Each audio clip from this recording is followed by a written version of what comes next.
Isn't it interesting how some things are invented because of accidents or failures? Mishaps. Yeah, like Yeah. sticky notes. The guy was trying to invent adhesive, and he failed, but sticky notes were invented. Right. It was like just Sticky sticky enough. notes were born. Yeah. Yeah, or the guy who invented the microwave oven, he was trying to invent some kind of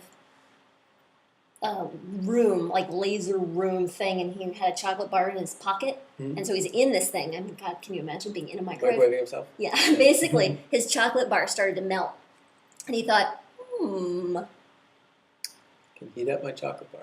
So we have a pretty interesting story about how first aid for backs was really, conceived, Yeah. tested, Tested, conceptualized. and put into practice. Yeah. Yeah. So I thought maybe we would tell everybody about that today. Yeah. So I've been working on first aid for backs for several years in various forms, and was kind of struggling how to pull it all together. Yeah, so one day I was in the kitchen. I was getting ready to go to an important workshop. I had put aside time for me time. And I was leaving the kids and Brian, and I was going away for the day. Right. And I was supposed to take the kids to an event for the day. Yeah. Right. It was my job for the day, take them to a very important event. Yeah, so you were on call. Yep, so it's like 7 o'clock in the morning. I'm getting ready in the kitchen, and I hear Brian calling my name. Yeah.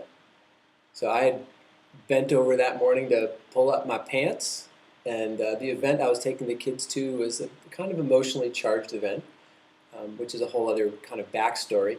But I'd bent over to put my pants on, and bam! Got hit with that lightning bolt in the back, went down onto the floor, and on the floor in the bedroom. Ani. Now, it took you a few minutes to call me. I know this because I walked through the bedroom, saw you on the floor. I must have gone to the bathroom or something, walked back out, but I figured you were stretching. Yeah. And I couldn't move. I was on the floor, not able to move anywhere. My back was so seized up. So I come in, and you said to me, I put my back out. Yeah. I said, my back's out. I can't take the kids. Can't take the kids to the event. And I'm supposed to leave in a half an hour. And so I said, like any good, partner, wifey, kind of mommy, okay. And I walked out of the room, and I thought to myself, I can't believe this. I cannot believe I have to stay and take care of him, and I've got this really important thing that I got to do. And I thought to myself, wait a minute. I don't have to stay and take care of him. I can still go. And she left me there on the floor. Well, first I arranged for somebody else to take care of the kids. Right, yeah. So we came and got the kids and took them to the event. Yeah. And then you left me there. And I also gave him a glass of water. Gave me a glass of water. And the telephone. Yeah. And then I stepped over on top of you, and I looked you in the eyes, and I did say, I have to go. Yeah. And you said, I know. And I left. And then she's gone. And so after I cried for about an hour from feeling so abandoned, I figured it was time to get down to business. Actually, it wasn't quite an hour.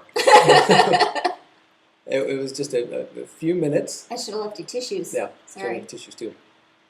So I started with my breathing, which is a hallmark process of the First Aid for Backs program. First, I was in a safe position. I got myself safe and was able to start relaxing as I had done previously with my First Aid Backs process. That's a whole other story, by the way, where that kind of came from. But the whole process that really helped me to pull it together and start to kind of routinize the program, how to move from one part of the program to the next part of the program to the next part of the program, move from the breathing through the yellow zone with certain aspects of rotation and all the kind of the mechanics and how to actually line it up and methodize it started that day. Because I was determined, well, first of all, I had to get to the toilet. It was in the morning, I hadn't been to the toilet yet, and I figured I was only a certain amount of time before I had to actually be in the bathroom, so I had to do something to prepare myself for that.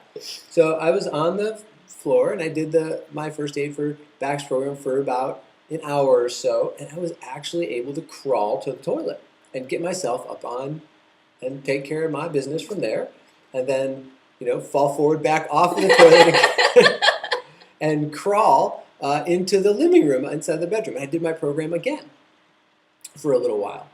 And then I was able to actually crawl to the couch and get myself, onto the couch and stand up off of the couch and start to move around a little bit. So I was able to shuffle around for a couple of minutes. I'm up right now just a couple hours after in the morning being completely wiped out on the floor.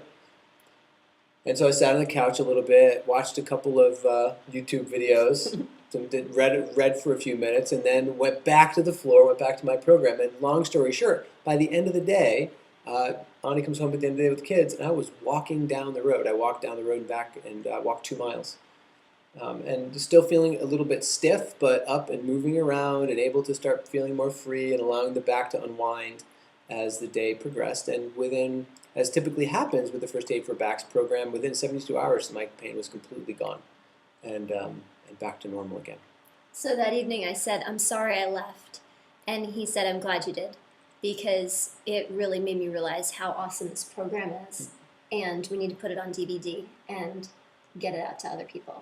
Yeah, it's an amazing program, and it's changed my life personally and professionally to so many degrees. And one of our clients said, if I had to sum up this program in one word, it's invaluable. So check out First Aid for Backs at firstaidforbacks.com. We know it can help you too. Have a great week. Yeah.